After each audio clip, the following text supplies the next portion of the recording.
must make two honest confessions to you, my Christian and Jewish brothers.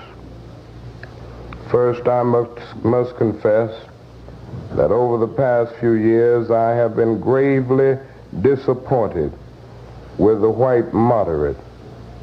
I have almost reached the regrettable conclusion that the Negro's great stumbling block in his stride toward freedom is not the white citizens' counselor or the Ku Klux Klaner, but the white moderate, who is more devoted to order than to justice, who prefers a negative peace, which is the absence of tension, to a positive peace, which is the presence of justice, who constantly says, I agree with you in the goal you seek, but I cannot agree with your methods of direct action, who paternalistically believes he can set the timetable for another man's freedom, who lives by a mythical concept of time, and who constantly advises the Negro to wait for a more convenient season.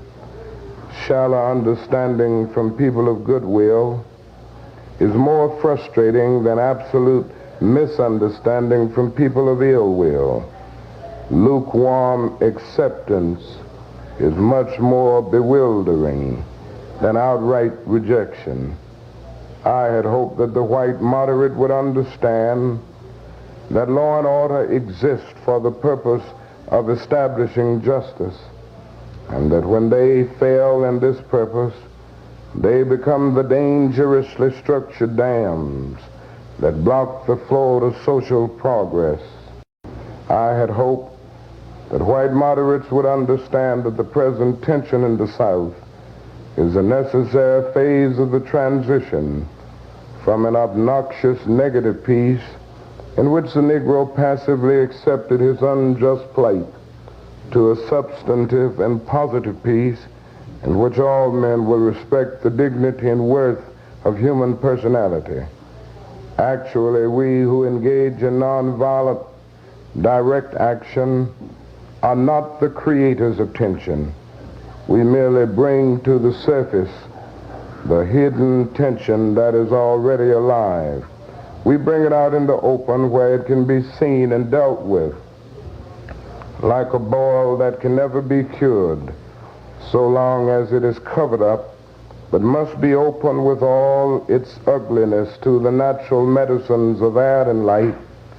Injustice must be exposed with all the tension its exposure creates to the light of human conscience and the air of national opinion before it can be cured.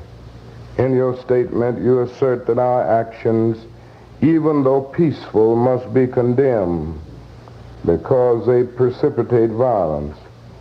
But is this a logical assertion? Isn't this like condemning a robbed man because his possession of money precipitated the evil act of robbery? Isn't this like condemning Socrates because his unswerving commitment to truth and his philosophical inquiries precipitated the act by the misguided populace in which they made him drink hemlock? Isn't this like condemning Jesus because his unique God consciousness and never ceasing devotion to God's will precipitated the evil act of crucifixion? We must come to see that, as the federal courts have consistently affirmed, it is wrong to urge an individual to cease his efforts to gain his basic constitutional rights because the quest may precipitate violence. Society must protect the robbed and punish the robber.